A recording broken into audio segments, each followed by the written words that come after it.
가정의 달 5월입니다.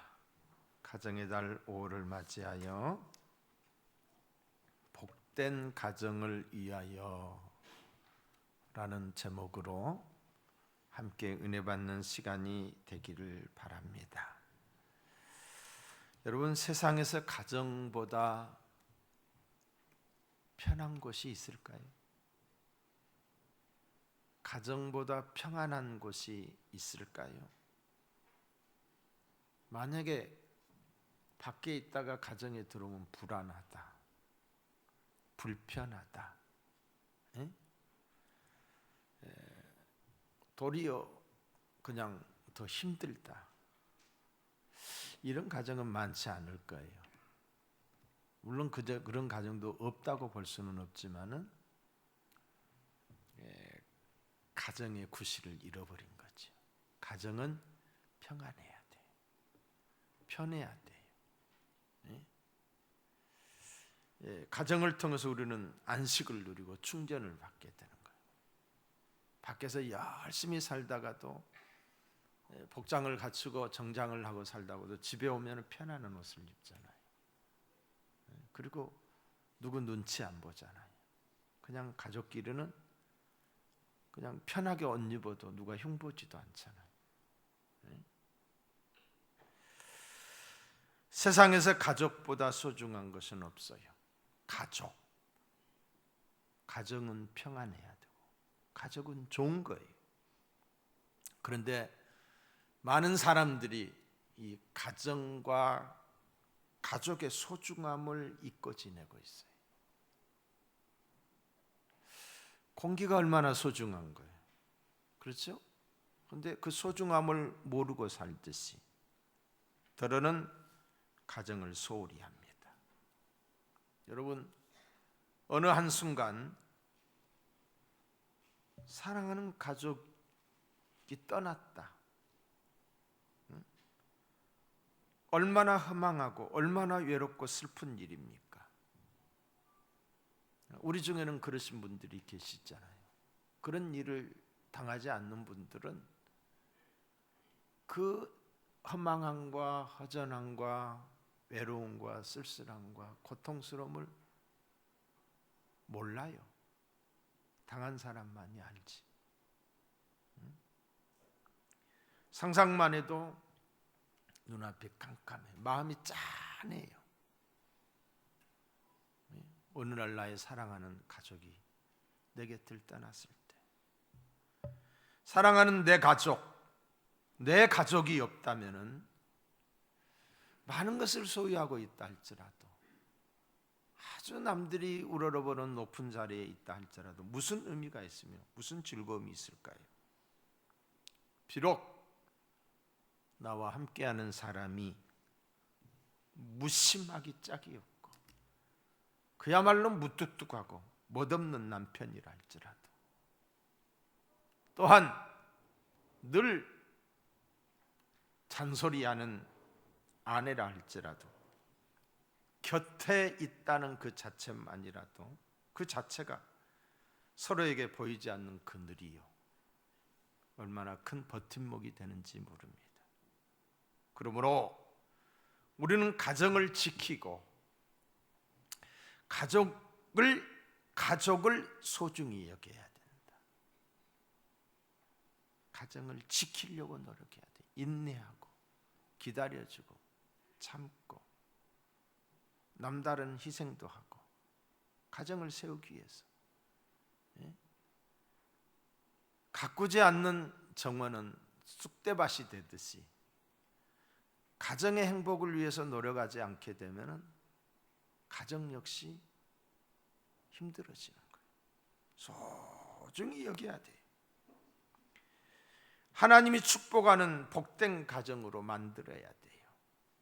복된 가정은 저절로 이루어지는 것이 아니라는 거죠. 어떻게 하면은 우리의 가정이 참으로 복되고 행복한 가정이 될 수 있을까? 첫 번째로는 온 가족이 하나님을 믿어야 돼요. 자, 따라합시다. 온 가족이 하나님을 믿어야 된다. 오늘 여기 본문에 복이라는 단어가 4번이나 나오고 있어요. 6절까지 중에서 어떤 사람이 복된 사람이고 어떤 가정이 복이 있다고 합니까? 여호와를 경외하는 자와 그 가정이 복이 있다고 말하고 있어요. 1절에 보시면은 여호와를 경외하며 그의 길을 걷는 자마다 복이 있도다. 3절 여호와를 경외하는 자는 이같이 복을 얻으리라. 누가 우리에게 복을 주신다고 하셨습니까? 여호와 하나님이 복을 주신다고 하셨어요. 5절에도 보시면은 여호와께서 시온에서 내게 복을 주실지어다. 여러분, 우리 가정이 복된 가정이 되려면 어떻게 해야 됩니까? 복을 주시는 하나님을 경외해야 돼요. 그 하나님을 인정해야 돼요. 하나님이 우리로 하나님을 경외하게 하시면 우리에게 복을 주기 위함이에요. 다시 말씀드립니다. 하나님이 우리로 하여금 하나님을 경외하게 하시면 우리에게 복을 주기 위함이에요. 영육의 복을 주기 위함이에요.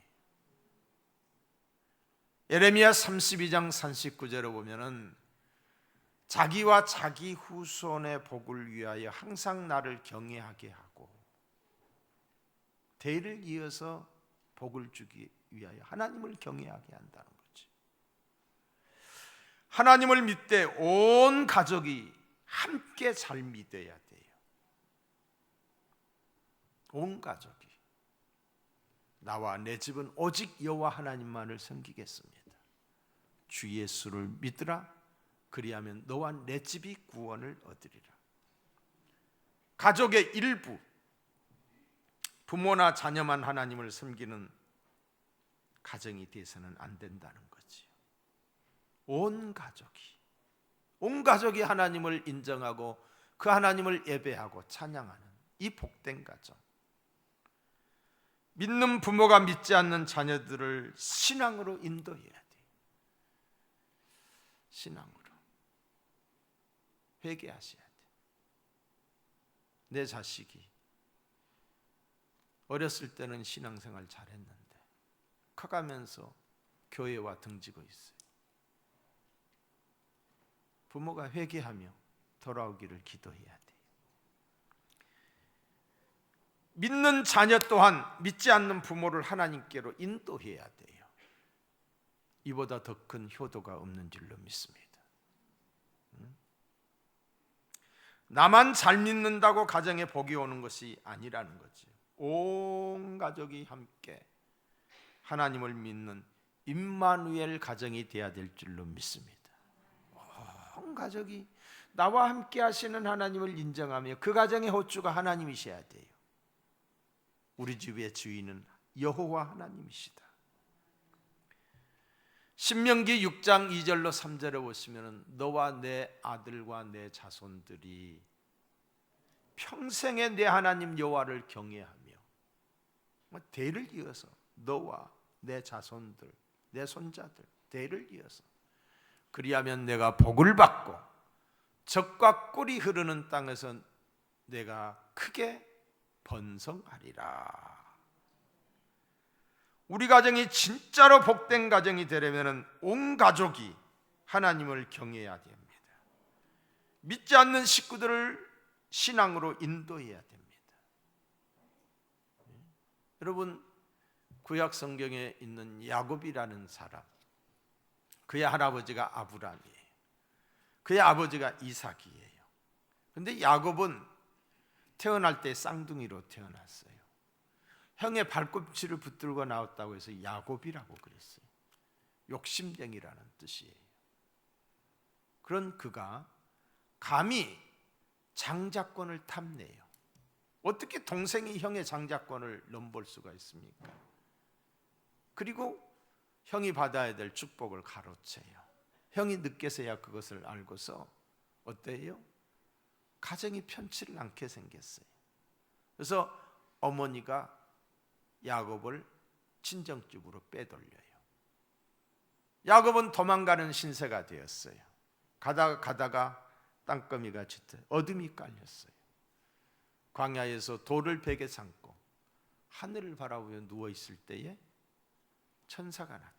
천사가 오르락 내리락 하는 모습을 볼 때에 그때 야곱이가 하나님께 소원 기도를 해요. 하나님, 제가 이곳으로 다시 돌아오게 하면은 지금 미래가 불투명하잖아요. 어떻게 될지 두려움과 근심으로 지금 고향을 떠나고 부모를 떠나는 그가 절실하게 하나님께 기도한 거예요. 하나님, 내가 이곳으로 다시 돌아오게 하시오면은 내가 이곳이 바로 하나님의 전이 될 것이요, 하나님께서 주신 것의 10분의 1을 내가 하나님께 드리겠습니다 라고 소원 기도를 해요. 그런데 그가 밧담 아람에 가가지고 외삼촌의 집에서 큰 거부가 돼요. 자식들도 낳아요. 그래서 다시 돌아오게 되는데, 돌아오는 과정에서 베델에 올라가지 아니하고, 벳엘이라고 하는 말은 벳, 집이라는 뜻이에요. 엘, 하나님의 집에 올라가지 않았던 거예요. 그리고 우선 살기 좋은 세겜이라고 하는 땅에서 거주하게 되지요. 근데 그 세겜에서 사고가 터집니다. 야곱의 아들이 강간을 당하게 돼요. 그 세겜 성주의 아들한테. 그때 이 야곱의 아들들이 자기 동생을 욕되게 한 그들을 칼로 쳐 죽입니다. 많은 사람을 죽여요. 이때서야 야곱이가 위기의식을 느낀 거예요. 이제 큰일이 났거든요. 복수의 피바람이 불러올 수 있는 그런 상황이. 이때 야곱이 자기가 도망가던 그때 그 하나님을 다시 찾아요. 그러면서 베델로 올라가자. 베델로 올라갈 때 어떻게 올라가느냐? 제단을 쌓기 위해서, 예배를 드리기 위해서 하나님의 집으로 올라가는데 온 가족과 자기 집에서 일하는 일꾼들을 다 데리고 베델로 올라가 제단을 쌓는 모습을 보게 돼요. 자기 혼자만 올라가는 게 아니었어요. 그는 자기 가족들과 일꾼들에게 이렇게 말을 합니다. 창세기 35장 2절에 보시면은 우리가 일어나 베델로 올라가자. 거기서 내가 하나님께 제단을 쌓으려 하노라. 모든 가족과 일꾼들까지 다 데리고 올라갔어요. 혼자만 열심히 믿는 것이 아니라 모든 식구들을 신앙의 길로 인도했어요. 그랬더니 하나님께서 그에게 복을 약속하셨어요. 35장 11절 이하에 보면은 나는 전능한 하나님이라. 왕들이 내 허리에서 나오고 내가 아브람과 이삭에게 준 땅을 내게 주고 내 후손도 후손에게도 주리라. 대를 이어 복을 주겠다는 거예요. 하나님을 경외하는 가정은 복을 받습니다. 다시 말씀드립니다. 하나님을 경외하는 가정은 하나님이 복을 주십니다. 영과 육이 잘 됩니다. 자녀를 복되게 합니다. 이는 하나님의 약속이에요. 내가 잘해서 복을 받는 것이 아니라 하나님의 약속이 있기 때문에, 하나님의 약속이 전제하기 때문에 내가 그 말씀 붙들고 순종하면 하나님의 복은 임하게 되는 줄로 믿습니다. 주의 복이 저와 여러분의 가정에 함께하기를 바랍니다. 우리나라에도 이 신앙의 명문 가정들이 참 많아요. 정말 복된 가정들이 많아요. 그런 가정들을 쭉 이렇게 한번 책으로 발간하는 것도 좋겠다, 그런 생각을 합니다. 그 중에 한 가정이 김응선 장로라는 분의 가정이에요. 이분은 농사를 짓는 농사꾼이에요. 아주 가난한 농사꾼이에요. 근데 자식을 8명이나 낳았어요. 응? 자식을. 옛날에는 뭐 8명 낳는 건 뭐 많이 죽고 그랬지만 8명이 다 살았어요. 근데 얼마나 가난했던지, 이분이 장로가 됐어요. 그 뭐 뻔하잖아요. 땅덩어리는 좁은 데다 아무리 투자하고 아무리 노력해도 농사 짓는 사람이 하늘만 쳐다보고 장로가 됐는데 입을 옷이 없는 거예요. 옷이 항상 일하는 옷만 있는데, 근데 그때 당시에는 장로가 되게 되면은, 대표 기도를 하게 되면은 그래도 강단에 올라와서 기도를 해야 되는데 복장이 안 되는 거예요. 그러니까 목사님이 기도하려고 하는 장로한테 기도하지 말라고. 어떻게 복장을 그렇게 하고, 어렵게 해서 나중에는 옷을 갖춰 입고 기도했다. 그럴 정도로 어려운 과정이었어요. 근데 이분이 새벽마다 일어나서 자녀들과 함께 새벽 기도를 하고, 또 어느 날은 새벽 기도를 아주 추운 겨울날 눈이 많이 왔는데 넘어져 가지고 그 방죽에 빠진 거예요. 얼마나 추웠든지 이 옷고름이 고드름이 열 정도로 그렇게 추운 새벽이었는데도 집에 와서 옷을 갈아입고 다시금 새벽 기도 나갈 정도로 그렇게 기도의 삶을 사셨던 가정이에요. 제가 책을 읽어보니까 그런 내용이에요. 근데 이 8남매가 다 잘 됐어요. 첫째는 매산 중고등학교 교장 선생님이셨고, 둘째는 군에서 아주 높은 계급을 가지고 있었고, 어디까지 올라간지는 모르지만, 그리고 셋째는 그 가난한 집에서 국회의원이 나왔어요. 2번이나 2선을 하신 국회의원이. 저도 그분을 알거든요. 얼마 전에 돌아가셨지만. 그리고 셋째는 법무부 장관을 하시고 국정원장을 하시고, 그리고 퇴임하신 이후에 한국교회를 위해서 목사 100명보다도 더 큰 일을 하고 계셔요. 안티 세력들이 기독교를 폄하하고 기독교를 욕되게 하는 모든 인터넷상에 떠돌아다니는 모든 단어, 뭐 개독교라든가 목사라든가 또 안 좋은 이런 모든 것들을 35만 건을 다 자기가 내렸어요. 지금 이 인터넷상에 들어가면 교회라고 치면 막 부정적인 것들이 많이 나오잖아요. 그런 것들을 다 지은 거예요. 뿐만 아니라 변호사, 그리고 교수, 그리고 여러 목사님들 데리고 한국교회를 지키기 위한 헤드 역할을 하고 있어요. 참 귀하신 분이에요. 저는 그분을 존경해요.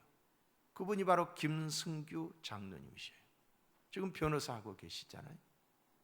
근데 이 가정이, 그 김은성 장로님의 후손들이 100명이 넘는데 100 한 몇 명이 된대요. 그 책에 보니까 104명이라고 써져 있는데 그 책에 쓸 때는 언제인지는 제가 잘 모르겠고, 그런데 1월 1일이 되면 항상 식구들이 다 모인대요. 그 후손들이 다 모인다는 거예요. 모여서 윷놀이하고 핫도치고 그러는 것이 아니라 모여서 뭐 하느냐, 다 가족들이 모여가지고 찬양 경연대회를 한다는 거예요. 찬양 경연대회. 그리고 가장 성경을 많이 읽은 사람에게, 또 가장 성경을 많이 읽은 가정에게 표창을 한다는 거예요. 야, 이거 참 좋다. 그러니까 가족들끼리 서로 찬양 연습을 하고 그러는 가운데 결속이 되어지고, 또 하나님의 말씀을 외우고 있고 그러는 가운데서 이 말씀과 가까워지고, 야, 이 가정 참 좋다. 저도 그 이야기를 들으면서 참 정말 좋다. 나도 한번 기금을 마련해 봐야 되겠다.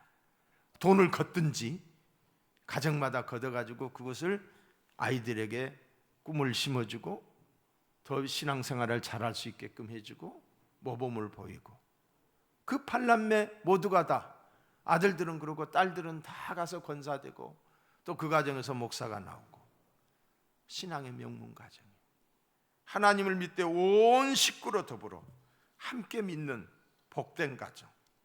사랑하는 성도 여러분, 우리의 가정도 복된 가정이 되려면 무엇보다도 나의 가정을 신앙 위에 세워나가야 돼. 복을 주시는 분은 하나님이시기 때문에. 하나님. 공통점이 있다고 한다면, 우리 가정에 공통점이 있다고 한다면 하나님이어야 돼. 우리 가문에 공통점이 있다고 한다면 하나님이어야 돼. 에? 아버지도 엄마도 아이들도 하나님 하면 그래, 하나님 뜻이니까. 하나님이 요구하시면 그래, 하나님이 기뻐하시니까. 뜻이 일치가 되는 하나님 안에서 하나가 되는 복된 가정들이 될 수 있기를 주님의 이름으로 축복합니다. 두 번째로는 서로 칭찬해야 돼. 자, 따라합시다. 칭찬합시다. 복된 가정을 이루려면 식구 간에 칭찬을 아끼지 않아야 돼. 칭찬은 가정을 어떻게 해요? 화기애애하게 해요. 화기애애. 돈 들어가는 게 아니야. 그냥 칭찬하는데.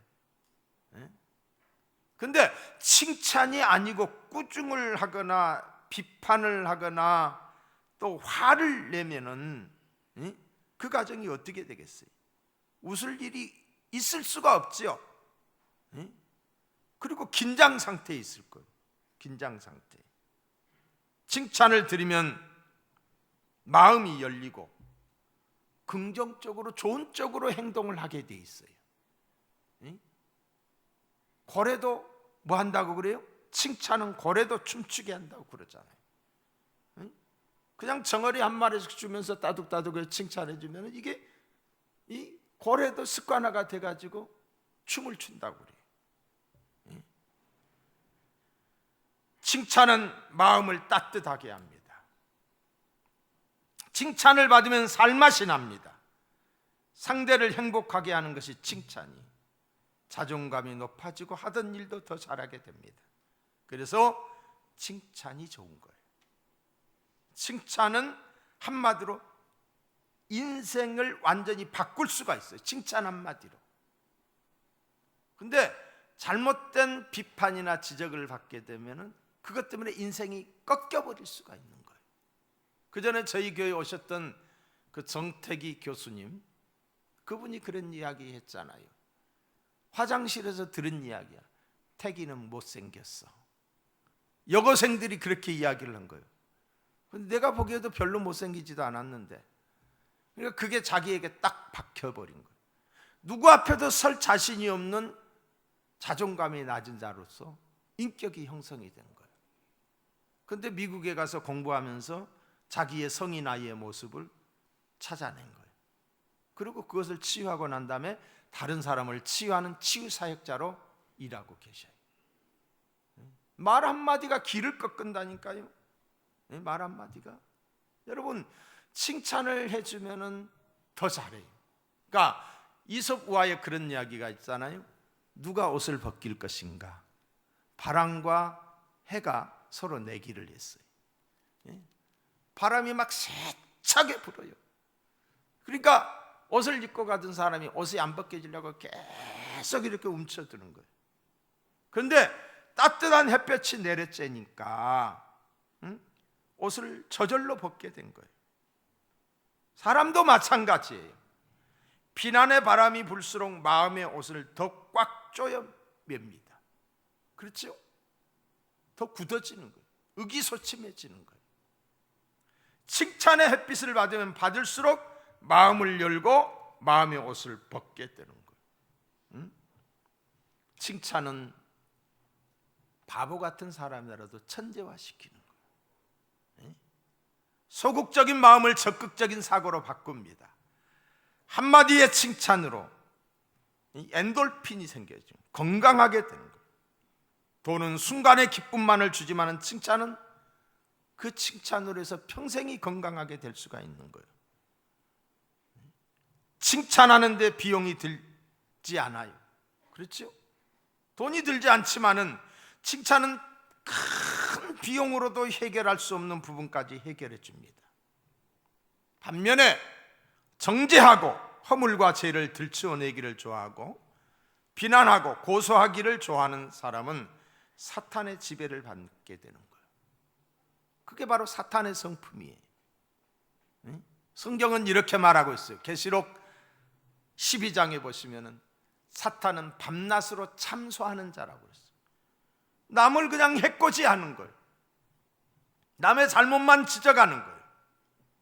가족 간에 서로 칭찬을 아끼지 않을 때에 가정이 행복이 찾아오고 복된 가정이 되는 줄로 믿습니다.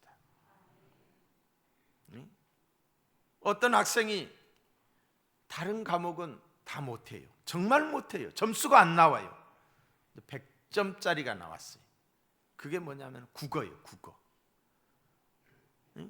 근데 엄마가 그 100점짜리 맞은 것은 벽에다 다 붙여놓는 거예요. 근데 점수가 안 나온 것들은 아무 말도 않고 100점 막 그것만 칭찬해 주는 거예요. 어쩌면 너는 이렇게 잘하냐. 다른 건 못하는 거 안 보고 잘하는 것만 계속해서 칭찬해 주는 거예요. 응? 너는 앞으로 아마 국어 선생님이 될 것 같아. 참 잘한다. 응? 그러니까 이 아이가 칭찬을 받다 보니까 더 칭찬을 받고 싶어서 선한 열정이 생겨진 거예요. 그래서 노력을 하게 된 거예요. 수학도 잘하게 되고 영어도 잘하게 되고. 그러니까 못하는 것을 지적해서 잘하는 것까지 못하게 만드는 것이 아니라 잘하는 것을 자꾸 칭찬을 해서 못하는 것을 잘하게끔 만들었어요. 정말로 그가 국어 선생님이 됐다는 거예요. 응? 부부간에도 서로 칭찬하며 길을 살리는 말을 해야지요. 길을 살리는 말. 응? 여러분, 주부들이 가정에서 밥을 짓는 것 얼마나 수고로움이에요. 응? 남자들은 그런 부담이 전혀 없을 거예요. 우리 식구가 내일은 뭘 먹을까? 오늘 저녁은 뭐 먹을까? 이게 주부들만이 가지고 있는 이 생각이에요. 남자들이야 뭐 해주는 거 먹으니까. 응? 제가 설교를 준비하는 것도 밥을 짓는 거나 마찬가지. 근데 밥을 먹으면서 맛있게 먹으면서도 아무런 말을 하지 않고 먹는 사람들이 있어요. 맛있다. 어쩌면 당신은 이렇게 맛있게 잘해. 정말 내가 당신 때문에 이렇게 몸이 나는 것 같아. 그러면서 밥을 먹으면은 주부들이 기분이 좋아요, 안 좋아요? 응?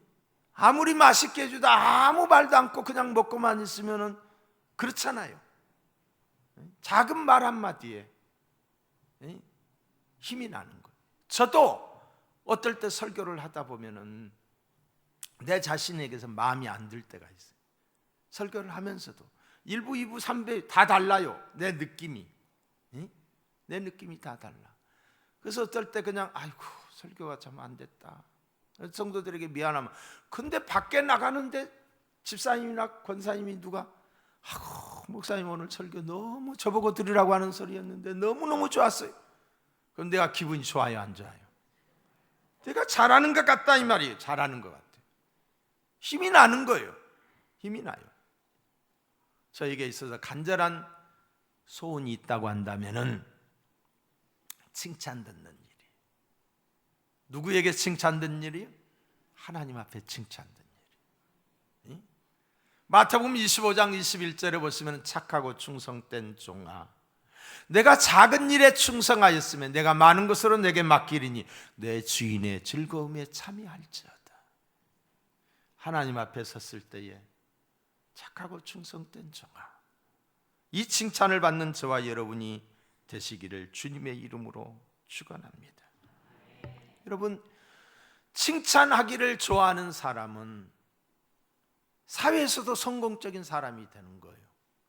매일 비판이 나고 똑같은 사람을 보면서도 안 좋은 것을 먼저 저기하고 똑같은 꽃을 보면서도 가시가 많다고 하고 똑같은 컵에 있는 물을 보면서 이것밖에 안 된다고 하고 아이고 아직도 이렇게 남았네. 꽃을 보는 것이 아니라 가시를 보는. 성공하기 쉽지 않아요. 여러분, 내가 좋으면 상대도 좋은 거예요. 나는 인사 안 하면서 상대가 인사하기를 바란다. 내가 먼저 가서 손잡아주면서 아주 그냥 친한 척하면 그 사람이 마음이 확 열려요. 근데 내가 폼 잡고 가만히 있으면 그 사람도 가만히 있는 거예요. 책에서 보니까 아담슨이라는 사람은 아주 칭찬을 잘하는 사람이. 근데 사람의 본성 중에 뭐가 있느냐? 칭찬받기를 원해요. 잘했다는 소리를 듣기를 원해. 인정받고 싶어요. 자기의 가치를 알아주기를 원하고 누군가가 자기를 인정해 주면 좋아하는 거예요. 이게 사람마다 다 있는 거예요. 근데 이 아담슨이라는 사람은 칭찬을 잘하는 사람이야. 그런데 상대적으로 에스트만이라고 하는 사람은 큰 빌딩을 가지고 있고 많은 돈을 가지고 있는 사람인데, 이 사람 곁에 가면은 어떤 세일즈맨도 그 사람 곁에 가면 5분 이내에 다 쫓겨난다는 거예요. 예? 까닭스럽다는 거죠. 근데 이 아담슨이라는 사람이 그 사람에게 물건을 소개하려고 들어갔는데 5분 만에 쫓겨날 줄 알았는데 2시간이나 같이 이야기하고 식사까지 대접받고 나온 거예요. 왜 그랬을까요? 들어가면서 그 사람이 집무실을 보면서 막 깜짝 놀랄 것 같은 표정을 지으면서 그 사람에 대한 어떤 인포메이션을 어느 정도 들었기 때문에 칭찬을 한 거예요. 세상에 어쩌면 이렇게 감각이 좋으냐고, 어쩌면 이렇게 멋있게 하냐고. 그러니까 이 사람이 칭찬해 주니까 업이 돼가지고 자기가 막 자기 자랑을 하면서 계속 이것은 어디서 가지고 와서 어떻게 만들었고 이것은 무엇이고 막 자기가 설명을 한 거예요. 다시 말해서 칭찬을 받으면서 그 사람의 마음 문이 열린 거예요. 무장해제가 된 거예요. 그러면서 그때 당시에 돈으로 엄청난 그 사무가구를 그 회사에 납품할 수 있었다, 이런 이야기를 들었어요. 사랑하는 성도 여러분, 복된 가정을 만들기 위해서 좋은 점을 보고 칭찬해 주려고 노력하시고, 작은 것이라 할지라도 칭찬을 아끼지 마십시오. 그러면 가정이 행복해질 줄로 믿습니다. 예? 여러분, 부모가 너무 엄격하신 부모들이 있어요. 예? 자기는 그렇게 엄격하지 못하면서 자녀들한테만 엄격한 잣대를 대는 부모들이 있어요. 그 자녀들 숨 못 쉽니다. 그리고 경직돼요. 그리고 사회생활 잘 못해요. 제가 그런 가정을 보고 있거든요. 너무 엄격해요. 그래서 엄마하고 자녀들이 같이 현관에서 같이 오손도손 이야기하다가도 아빠가 들어오면 다 자기 방으로 다 찾아가서 조용해지는, 서늘해지는 거예요. 아빠가 너무 엄격하니, 너무 지적하고 너무 잘하는 것도 있는데 못하는 것만 이야기하고, 어떤 자기 수준의 가이드라인을 정해놓고 그건 못하면 막 남하고 비교하면서 이야기하고. 그러니까 얘들이 그냥 주눅이 든 거예요. 사회생활을 잘 못해요. 부부생활도 잘 못해요. 너그러워야지. 우리가 다 100점이 맞을 수는 없잖아요. 잘하는 것을 칭찬해서 못하는 것을 덮어줄 수 있는, 칭찬이 있는 여러분, 저와 여러분이 되시기를 주의 이름으로 축복합니다. 마지막으로 복된 가정을 위하여 우리는 어떠해야 될 것인가? 가정 예배를 드려야 돼요. 가정 예배. 따라합시다. 가정 예배. 하나님이 말씀하셨어요. 신명기 6장 7절을 보시면 내 자녀에게 부지런히 가르치며 집에 앉았을 때든지 누웠을 때든지 일어날 때든지 이 말씀을 강론할 것이며. 부지런히 가르치면 뭘? 말씀을 가르치라는 거예요. 가정에서 자녀들에게 말씀을 부지런히 가르치라고 했어요. 가정에서 자녀들에게 말씀을 잘 가르치려면 뭘 해야 될 거예요? 모여야 되잖아. 모여야 돼. 모여서 뭘 해야 돼? 예배를 드려야 되는 거예요. 예배를. 식구들이 한 상에 둘러앉아. 옛날에 우리 그전에 그때는 밥상머리 교육이라고 했죠. 온 식구들이 다 함께 밥 먹었잖아요.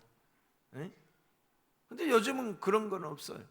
다 바쁘다 보니까. 그런데 이 예배만큼은 뭐 시간이 10분이 될 수도 있고 20분이 될 수 있고 30분이 될 수도 있지만은 어려서부터 이게 예배가 젖어 있게 되면 예배가 자연스러움이 될 줄 알아요. 커서 예배 드리자면 시간 없다고 하니까 어려서부터 우리 하나님께 예배 드리다.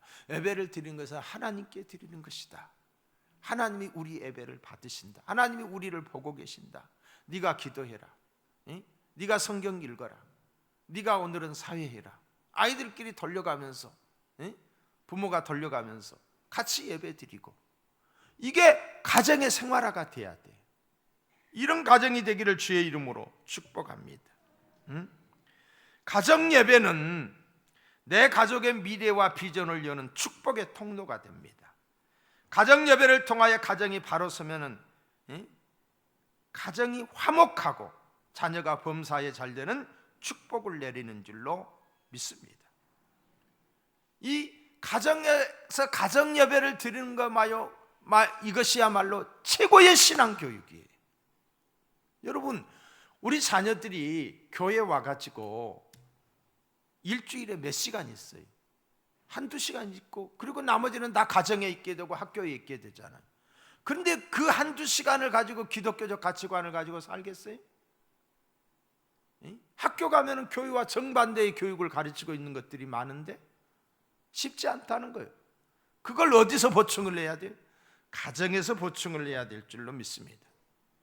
오늘날과 같이 기존 가치를 부정하는 시대가 됐어요. 기존 가치, 기존 이런 구조를, 이 가족이라든가 가정이라든가 이런 것들을 부정하는 시대라니까요. 지금 이 시대가 남자와 여자를 그냥 물타기 하는 시대예요. 사회적성, 내가 남자지만 나 여자다 하면 여자로 인정해 주자고 하는 것이 지금의 성평등이에요. 아니, 내가 남자예요, 남자. 근데 나는 아침에는 남자가 됐다, 저녁에는 여자가 될 수 있는 이런 사회로 가자는 거예요. 깊이를 알아야죠. 요즘 정말로 문제가 되고 있는 거예요. 이 페미니즘. 남녀 평등이라고 그러는데 절대 그렇지 않아요. 요즘 여자들이 뭐 옛날과 같이 그렇게 남자에게 그냥 피해를 받고 그렇게 살아요? 그렇지 않아요.